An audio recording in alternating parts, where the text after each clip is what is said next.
Elles sont plus d'une trentaine, ces entreprises qui exercent dans le secteur de la collecte des déchets ménagers à travers le Grand Libreville. Ce matin, il était important de mettre un accent sur la formation pour ces entreprises qui sont, pour la plupart, dans l'informel.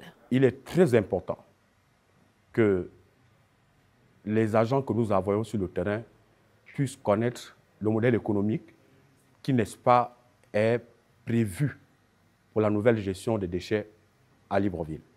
Et il est question que toutes les parties prenantes de la chaîne de gestion des déchets soient régulièrement impliquées dans ce qui se passe. Raison pour laquelle nous pensons qu'il est très essentiel que les agents communautaires devant justement faire cette sensibilisation soient formés. D'où notre présence ici aujourd'hui.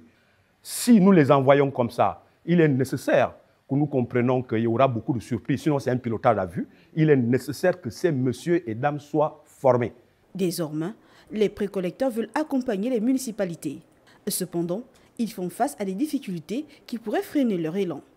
On est à la recherche d'une salle, sinon des moyens pour que nous puissions organiser ce séminaire de formation qui devrait prendre normalement une semaine.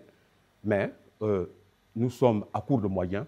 Tout ce que nous avons investi pour être là aujourd'hui vient d'être épuisé et que demain, on devrait mûrement réfléchir pour qu'on mette en place un nouveau programme de formation. Pour l'instant là, nous sommes dans un processus qui a déjà pris son envol. La preuve, c'est la formation des agents communautaires qui partent sur le terrain pour séduire les ménages que vous êtes. Au Gabon, la lutte contre l'insalubrité est l'affaire de tous.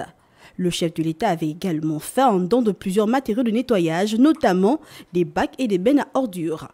Espérons que les populations vont s'approprier elles aussi cette cause salutaire.